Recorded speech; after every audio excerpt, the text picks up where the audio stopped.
Well, good evening and happy Thanksgiving to those of you in the United States. We are here tonight with the Flight Sim Studios Tecnam 2012 P or P2012 Traveler, and it is a new plane that just came out yesterday. They think they just released it. I picked it up. You can pick it up on either the Contrail or the Aerosoft One app. It should be coming to the marketplace soon, so keep an eye out for it. I've been working on a livery today for my favorite VA, flyaka.com. Great bunch of guys, and I just finished up the livery. I removed the dirt from it so that we would have a much cleaner look for it today. Anyway, this is it. This is our Tecnam 2012. And I've been flying it, and I really enjoy it. Of course, as usual, they did not pay me for this. They did not give me even a free copy of it. This is my purchase, something that I enjoyed, so I thought, again, perhaps you guys would enjoy seeing it as well. So the reason the 2012, you may not have heard of it, you may have heard of it. It's hard to say. In the United States, it was ordered, I think, by Cape Air, who operates out of Provincetown, Massachusetts, and Boston, and, into Martha's Vineyard and places like that. They also do flights throughout the Midwest, into Florida, into the Caribbean, or the Caribbean, depending on how you choose to pronounce it. There's also a company called Kenai Aviation up in Alaska that flies between Kenai and Homer, and I think they also fly into Anchorage. I'm not positive about that. But essentially, this is a plane that will replace a bunch of older aircraft. It will replace the Piper 31, the Navajo that a lot of small carriers use, especially up in around the Arctic Circle. It does run on avgas. It does not run on Jet A. It's not a turboprop. It is turbocharged, but not a turboprop. It is not a pressurized cabin, despite the sleek look, despite the fact that it's rounded, and you would think, well, perhaps it is turbocharged or a turboprop and pressurized, but it is not. But it's a really interesting aircraft, and what they've done with this thing is just, I was completely shocked when it came out. Well, not completely shocked, and here's why. When Flight Sim Studios came out with the 2006, the Tecnam 2006, I was like, oh, Lord, please let them come out with the 2012, because I know the 2012 has been getting some traction in the industry, the aviation industry, so I was really hoping we would get that. Anyway, let's take a look. Got a little dirt on the step there. I really like what they did with the cockpit. They've got the mats down, cables running back behind there, and of course, we all like to see our coiled electronics connected there. They've come with an EFB, and it didn't take them years to do it, so you've got to be happy about that right away. They have a mission hub that comes with it that lets you fly missions that these two users, these airlines in foreign countries, I think these are both in Germany. Alpinair is definitely in Germany, but they operate this plane over there. It comes with, of course, Navigraph built in, which is what we all like to see, right? Set night mode like that. Options, so I can set up a ground power unit, and you'll come outside here and you'll see the ground power unit. Now, there's not just that one cord coming out of the ground power unit. We're going to put in little heaters, preheaters for the engines for when you're in a cold environment. I hope you can hear my voice still over this thing. Can't really tell who's louder, but I think I'm louder. Anyway, I'll turn the engines down just a bit because that preheater is loud. Anyway, when it gets dark, you can see this glow from the preheater, and let me demonstrate that for you. Let's go to time and make it dark. And it's not the brightest glow, but can you see it? I hope you can. Bring the daylight back in here, set it where it was, and of course they've got it stuffed to make sure, so you can see the batting is all in the back to make sure it keeps the air in. Maybe it's my imagination that it's glowing, but boy, I sure like to think that it's glowing somehow. I don't know how it would be, but Looks like it to me. All right, so we can open some of the other doors here. I'm just going to use flow to do that. I hope you guys don't mind. Door 3 is the passenger door back here, and it will also open our baggage door in the back. Right now I have this in the airliner configuration, and let's go inside, take a look. Let's get rid of some of the noise, turn off the preheaters, turn off the ground unit. That thing is loud. Okay, so you see on the pad here under options, we have our brake condition, we have our how much, you know, I guess anti-ice fluid is what you want to call it. There's a technical name. I'm not going to call it that right now because I can't remember off the top of my head. And you have various cabin types that you can set up. So I'll show you what I mean by cabin types. And let's open up the rest of the cargo area here. There's our cargo area.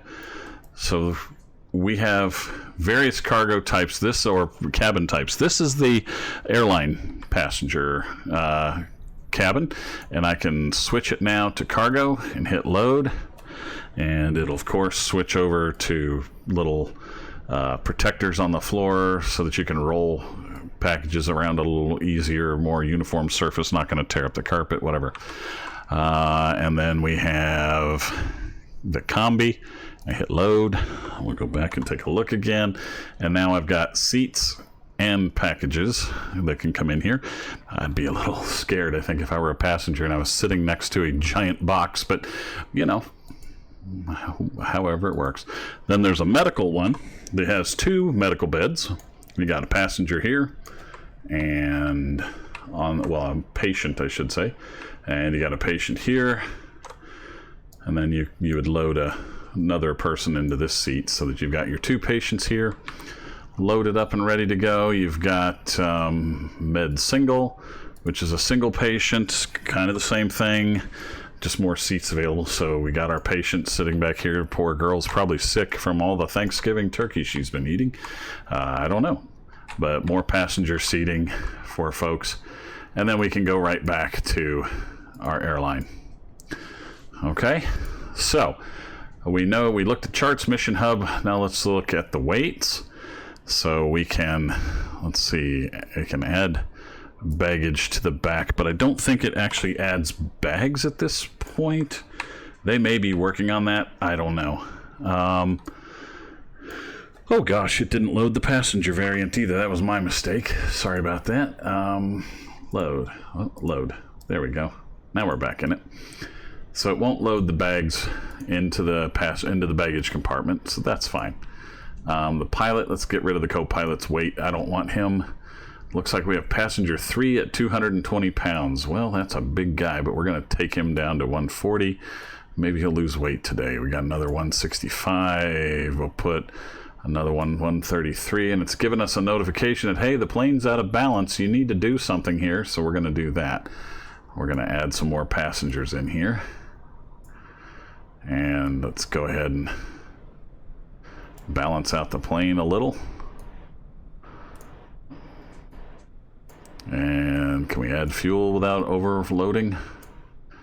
Well, we're not going to make a very long trip. Let's go. Can we do? Let's just do 20 30. Well, we'll just do the 39 gallons. That's fine. I'm not going to sit and drag it back and forth while we're making a video. And of course, you can make all this. Now, there is also a front baggage compartment, and you can, I guess you can click here on the dash and it'll open, or you can use flow and you can close it. I think it's door 4. Yeah. So, and if you come outside, you can see. Well, I probably ought to use the drone camera instead. Sorry about that. Whoa, we are getting a major hit, and I think it's because I'm using this Homer scenery that is just killing me right now.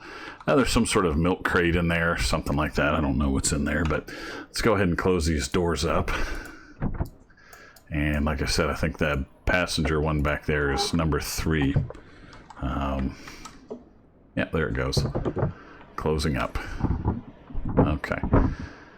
All right. So Well, we're going to have to open the door because we're going to have to do our pre-flight, because as you can see, we still have stuff all over here, and that's our next step.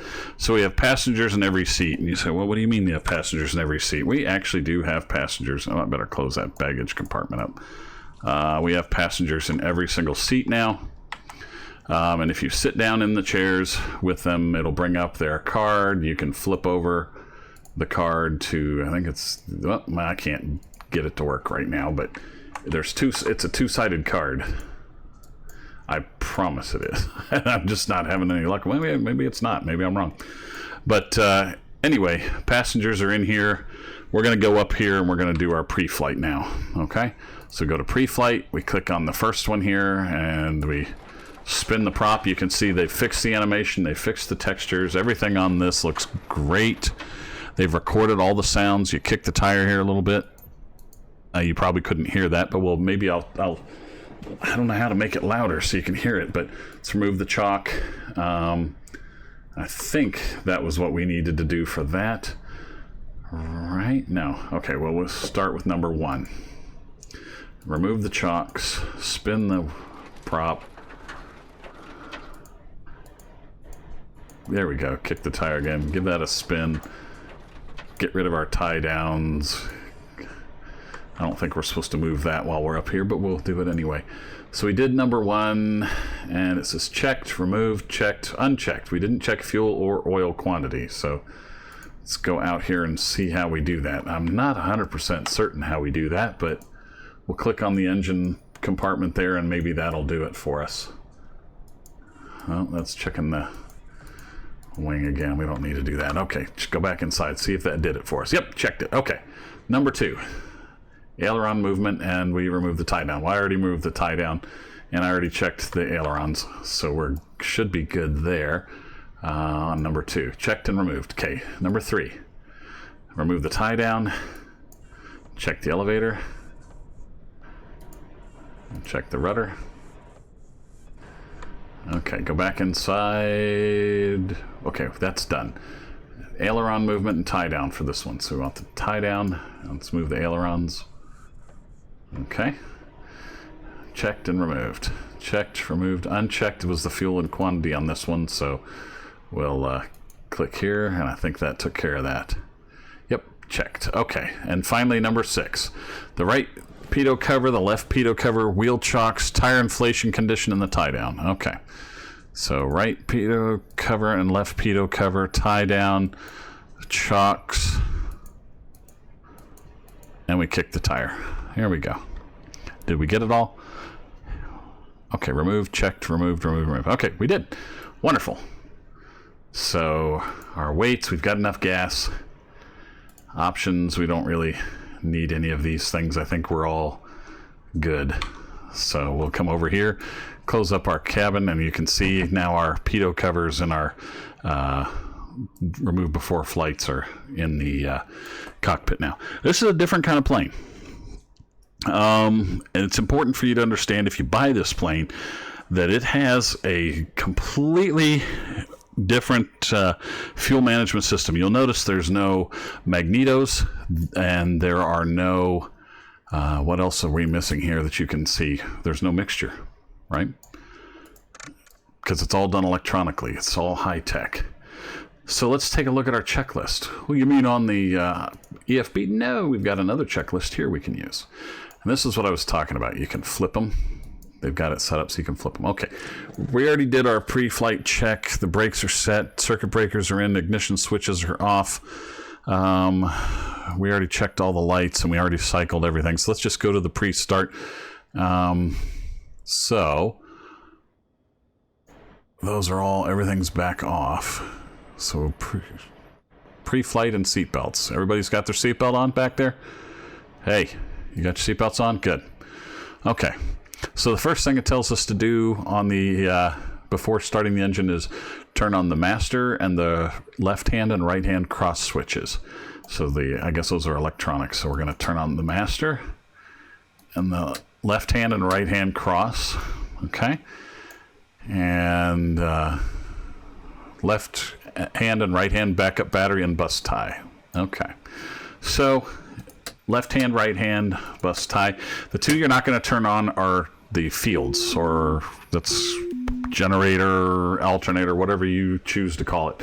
Yes, all the circuit breakers work. You can pop them, and if something goes wrong, they will pop on you, so you got to be careful. And we have this massive screen to deal with now. Okay, let's get our lights turned up a little bit here. And let's see, where were we?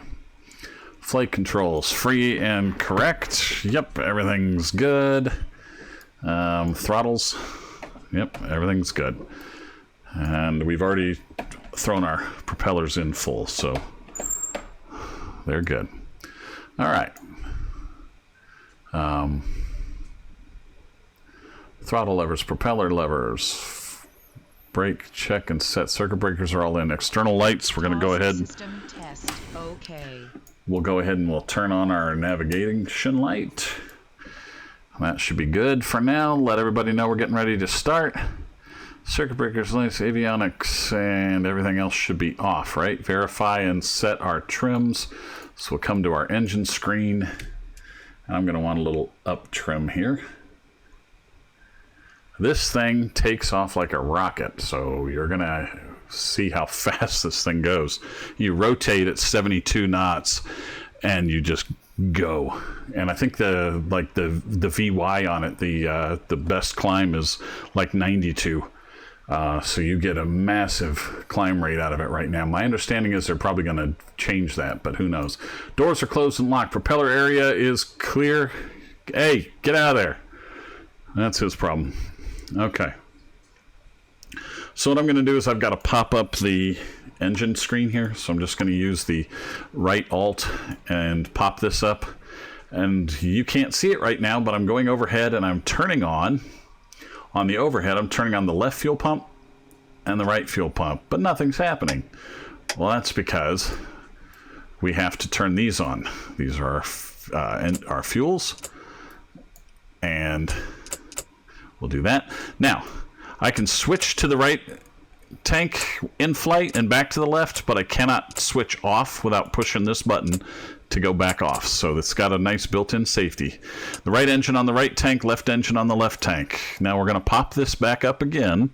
And when I do, first thing I'm going to do is turn on the left and right hand pump. Then when those go into the green arc, I'm going to turn them back off. And then I'll turn on the ignitions, which is here and here. Once those are on, you'll see that fuel pressure arc come up again. So see the fuel PSI? Well, I'll just turn them on and show you. We don't have to pop it out. We can look at it. So see fuel pressure?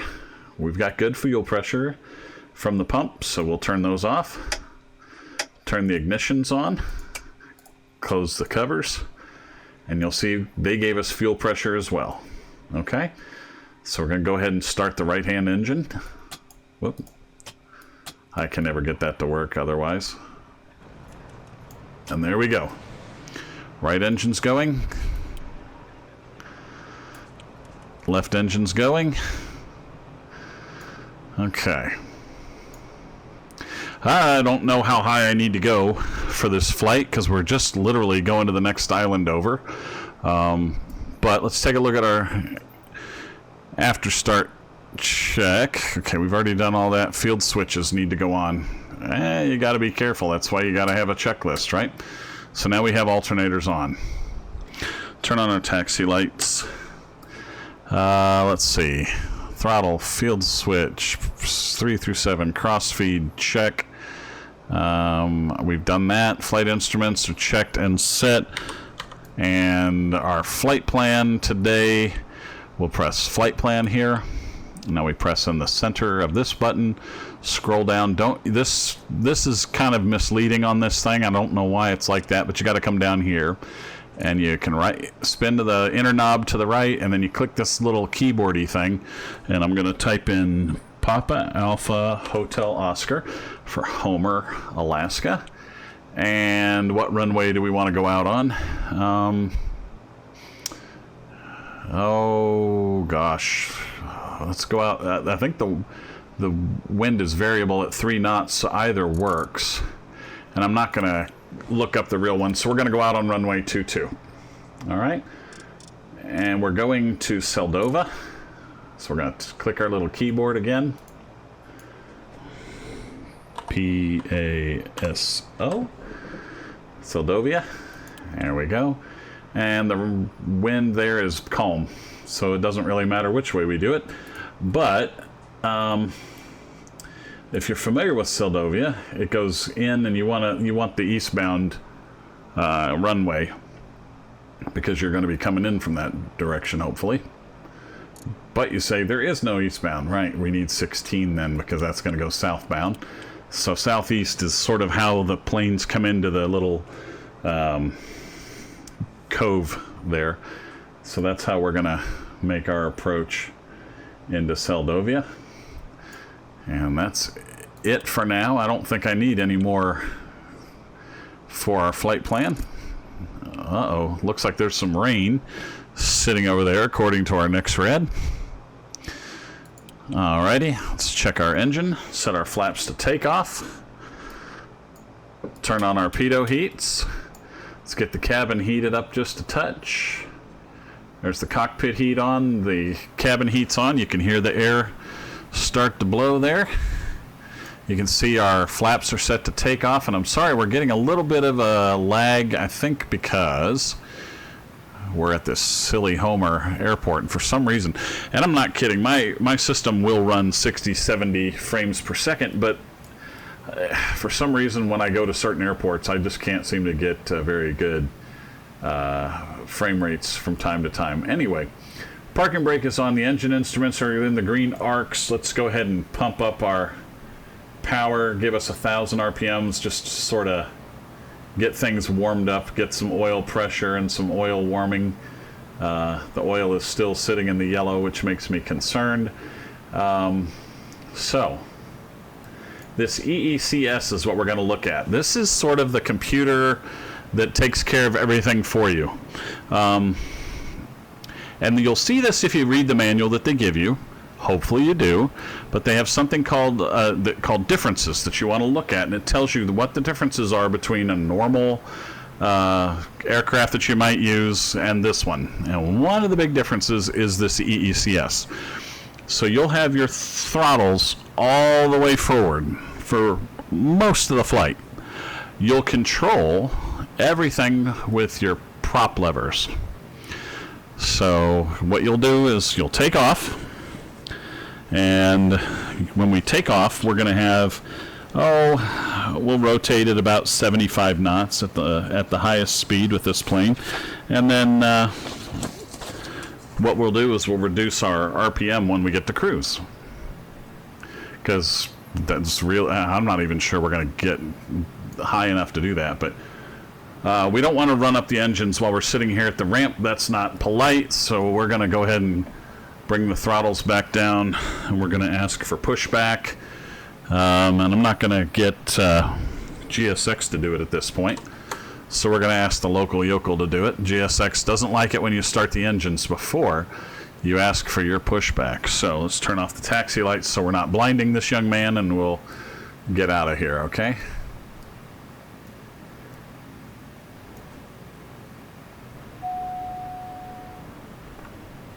And of course, it's saying our oil temperature has dropped again. So as soon as the plane starts moving, I'll release the parking brake. And you can press Control period. You can use a parking brake handle, or you can use the one built into the plane itself right there. Uh-oh, where's he going? Why is he doing this? Oh, I forgot about Homer doing this to us. Yeah, we don't want to get messed around with this guy, because if I recall correctly, it caused me no end of heartache last time I tried to fly out of Homer because of this guy. Watch your head there, buddy. We're gonna clip you. Or don't. Either way. Okay.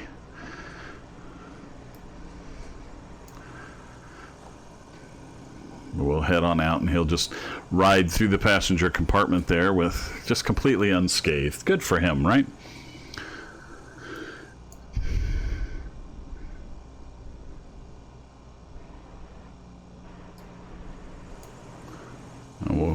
go out this direction. So we'll go out in the opposite direction here. Hopefully we won't run any planes off the runway or cause any issues with our engines. But we're going to have to do a run-up before we enter the runway either way, so that's interesting too. So before we do that, though, I'm going to turn on the noise-canceling headphones that you have as a pilot in this plane. And I'm sorry I don't have my head tracking turned on. I guess I could. We're just doing a quick preview. But look at this thing. I mean, it is a beautiful plane. I've been very happy with it. Turn on the cabin lights. That's pretty bright. Something's really causing some brightness, and I think it's the display here for some reason is giving me quite a bit. All right, flight director. Turn that on. Tell it we want heading.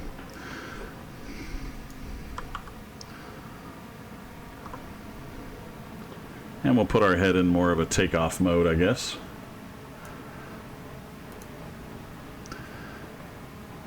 And are we getting close to the runway? So we need to do our run up soon, I guess. Or did we drive around the runway? We may have driven around it. Nope, there it is. Okay. We'll just have to slip in here. Somehow we did screw up. I screwed up. You didn't do anything. Not trying to blame you for it. We'll slip in the back way here. And we're just going to run up here. Whoa, that's a big light tower. We don't want to run into that. So let's go around the light towers. Whoops. No Dodge cars today, right? We'll slide back off into the run-up area. You know what? It's the professionalism that I appreciate about my flying.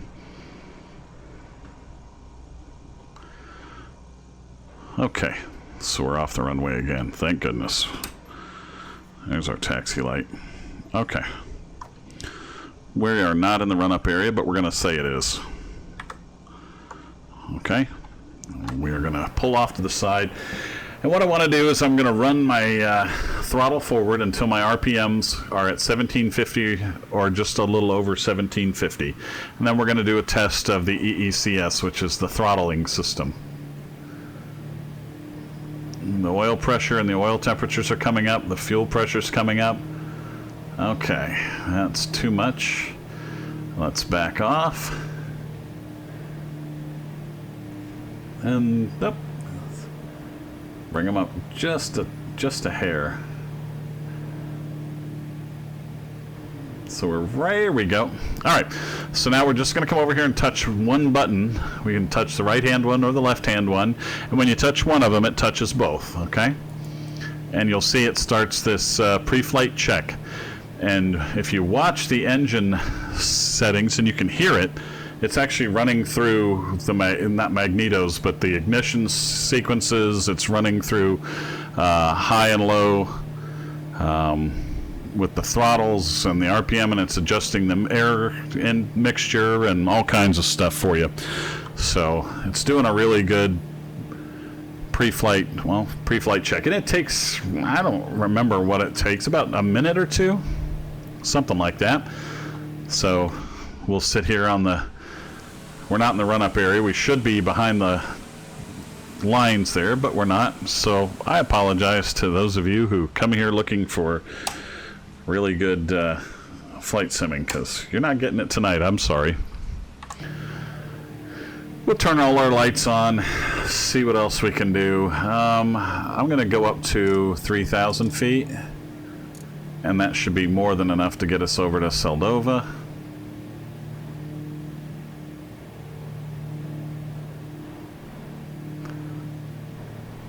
Is it done yet? Hey, it's done. Good. Okay. All right. And we're going to need the map for this. As soon as we're airborne, we're going to switch over to the map. Okay? Turn off our park and brake.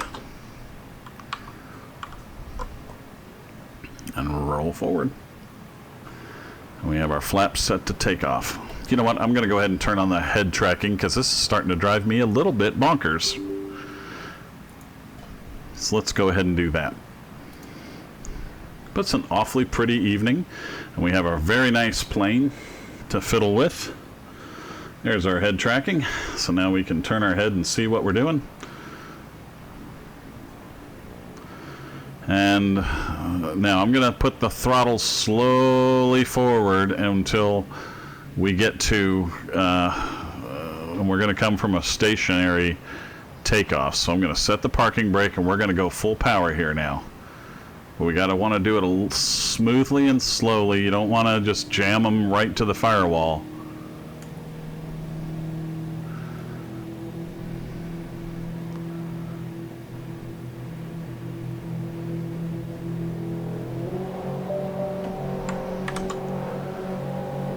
Let's set our heading. And there's our rotate.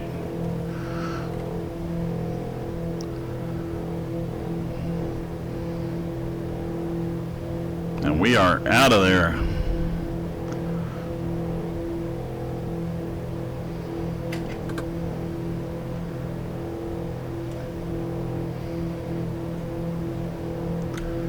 Put some trim in, and we're going to back off on the RPMs a little. Okay.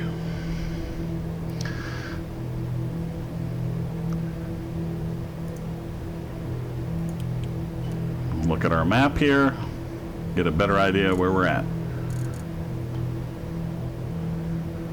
A lot of water around. So got to avoid that, and there's the Homer spit coming up. Not spit as in saliva, but it's just like a little stick of land that pokes out from Homer. And we're going to cross over that. I don't want to go too high, though. I think 3,000 might even be too high. I'm going to pull the power back even further. We're going to try to hold about 2,000 feet.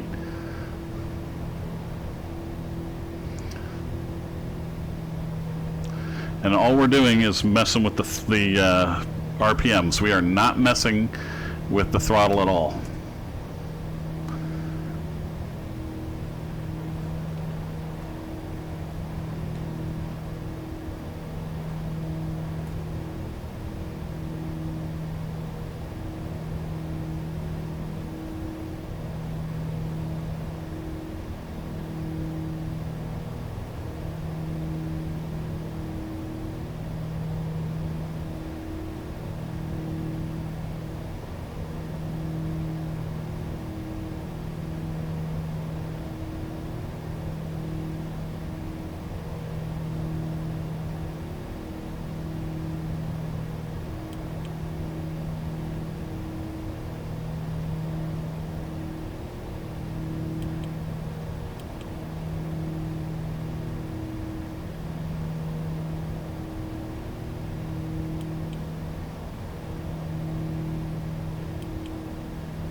Hopefully didn't scare the passengers to death. That was terrible. But it is so easy to lose your way in this stuff, isn't it?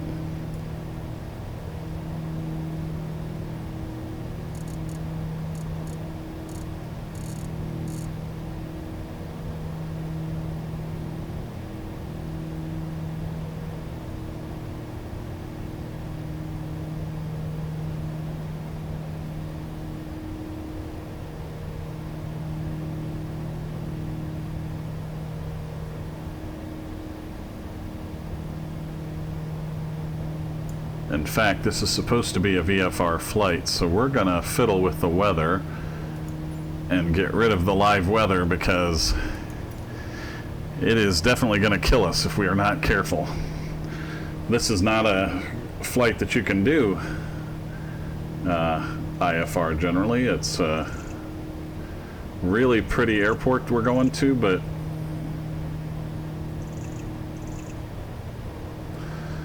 But you do not want to try to get into this place IFR. It is not easy to do.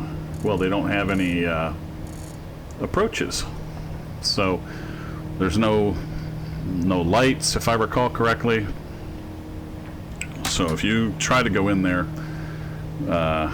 IFR like that, it's not going to work. I thought we had pretty good weather. I didn't think it was going to be quite that bad, but luckily our go no-go decision can be easily fixed when we make a mistake, because we're flight simming and we learned a valuable lesson. You know, I checked the wind and I checked the altimeter, and the weather looked okay to me. It didn't look too terribly bad. It didn't look great, but it didn't look awful. And I thought, well, we'll get in and out of here. Well, that was a mistake.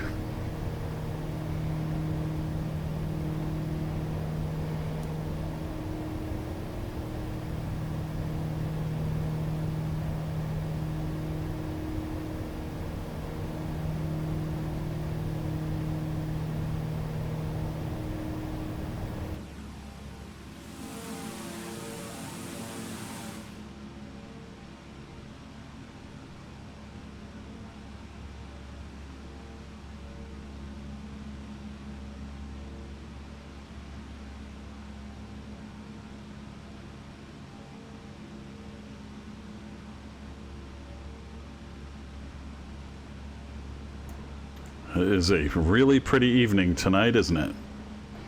So we'll hop back in the cockpit. We've had our look around at the scenery.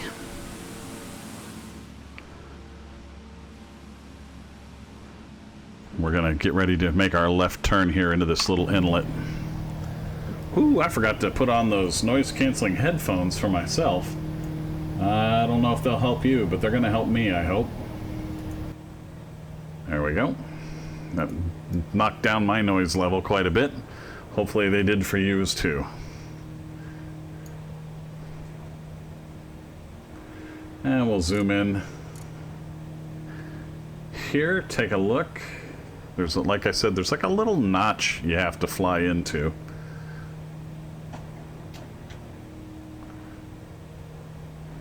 And we want at least 2,000 RPMs going. Do we have that here?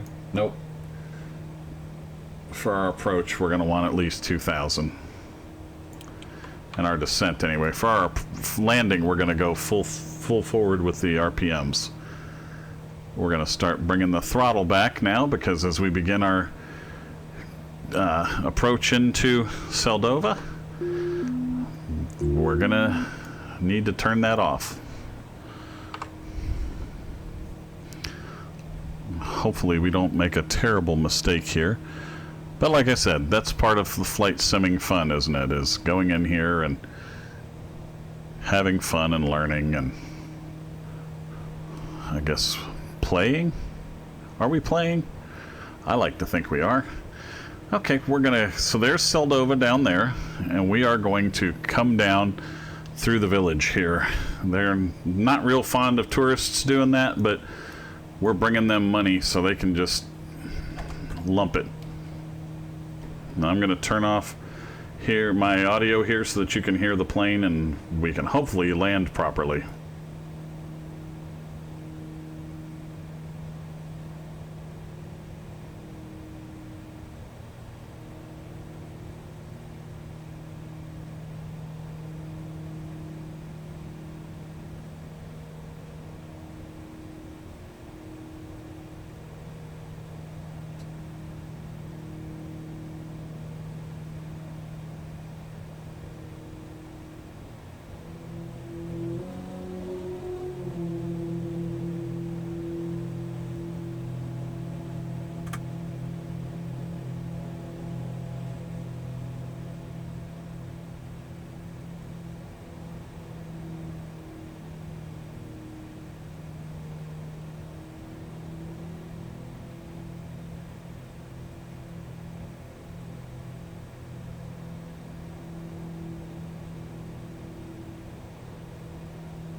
Boy, are we lucky.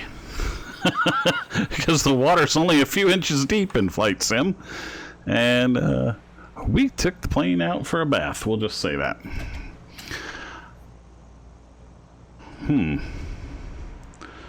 Well, we're not going to try that again. I just screwed up big time for you.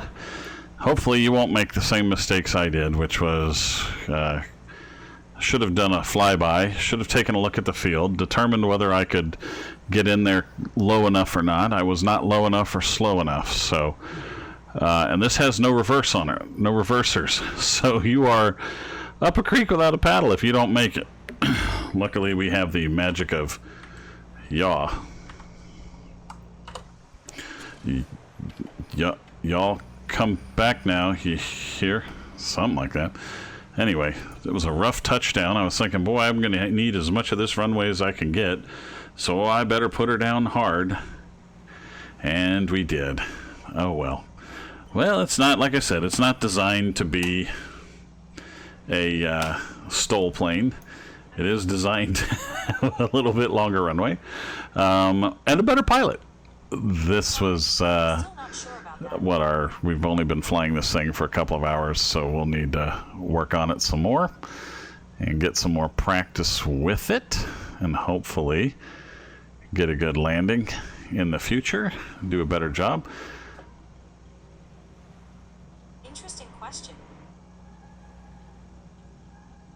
I wish he had resized this texture a little so it doesn't look like there's giant rocks in the middle of this. Instead, we would have a good dirt texture, but it's a nice little airport, and I think it's one of the first airports that came out after 2020 was released. He did a really nice job considering that, like I said, it was one of the very first that ever came out. So we're going to shut down here. We're going to check our cylinder head temperatures, which are good. We're going to bring the props all the way back, and let's go ahead and feather them. Then we'll turn off the ignitions. And let's turn off the fuel, and if you remember, you can't do that. You got to click, and then click, and now we got it turned off. Okay. And we'll turn off the generators because we don't need those, or they're fields, but alternators is probably a better. So then we do the backup batteries, and then the bus tie here, and then the master. Okay. And that's it for tonight, guys. Sorry it was a terrible flight, but, you know, we're just sim fans too. Uh-oh, sorry about all you guys. Hope you didn't mind me, was that Candace Owens? Sorry, we didn't mind. You hope you guys didn't mind me taking you for the flight and for the little splash there in the water. We had to clean the plane. We'll say that. How's that? Let's go back to the back, and we'll open the doors for them, and they can go demand their money back and get a doctor. Very important right now for you all to go see your doctor as quickly as possible. So, all right, guys. Anyway, great plane. Lots of things to do in it. Lots of fun to do. You can turn it into a cargo plane, a combi plane, a medical, an air ambulance. You can do airline stuff. You can fly into rough fields, short fields, unprepared fields, grass fields, whatever you want to do. Don't expect high speed. You're looking at 175 knots generally, I think, in cruise for something like this. They do a heck of a good job replacing the planes they're meant to replace. So you're going to have, 11 people total on board, 9 passengers, and then the pilot and the co-pilot. That's it. And so you're going to be going into some remote places with this plane, or you're going to be serving really small airports or really small demand lines. So if you like flying those kinds of flights and you like a plane that's got all kinds of bells and whistles and things to play with, this is a plane for you. It's while we're waiting for the for whatever you happen to be waiting for, and you're having your holiday this weekend, and you thinking, boy, I'd really like to have something good, and I feel like I'm just not getting my dollar's worth out of my planes lately. this one, and well, we did the shorts 330, 360, and we did the Dash 7 and the 2 helicopters. So there's a whole lot for you to do right now in Flight Sim. They're just cranking out some wonderful planes and some great scenery. This scenery is freeware, by the way, and it's on the flightsim.to if you guys want to pick it up. And it's Seldovia, Seldovia, I think is how it's spelled. But go ahead and download that as well. He's a great guy who's provided a lot of airports, especially early on in 2020. He really did a lot of work for us with this. So, like he put in that little village and everything in the whoops, daisy. Oh. Apparently when I switched cameras, it didn't like it, so it barked at me. Sorry. But yeah, he put in all the houses that were missing and the little cabins and the docks and the bridge and put all kinds of stuff into the scenery. So it's a lot of work. But really the reason that we're here tonight is because we wanted to talk about this particular plane. And it's a good purchase. Very happy with it. Like I said, I think right now it's like $38 on Contrail, $39 US on Aerosoft. But great new plane. Wonderful. That's it, guys, for me. There are some issues that people have had with it, but most of the issues that I think people have had with it that I've seen have been pilot induced, and I know that they've already come out with a patch today to fix a number of things, including, whoops, sorry about that. Let's just go here, including the EFB that we were fiddling with. This wasn't hideable earlier today, and they fixed it so that it is, and now it just sits in the door. And I can, like I said, I can take my checklist and I can put it in the door pocket on the pilot side if I want, or I can put it on the co-pilot side, depending on which one I click on. Turn it over, look at the before landing, which I didn't do because obviously I just was in a hurry and doing bad pilot stuff. That was very naughty of me. Anyway, that's it, guys. Thanks for watching. Please hit the like and the subscribe button. Even though I screwed this up, I would really appreciate to have some more people subscribe and have you come by and watch when we do a review of a plane or we give you some information about something that people are having trouble with. So if you have any comments, leave them below. Thanks, guys. Bye-bye.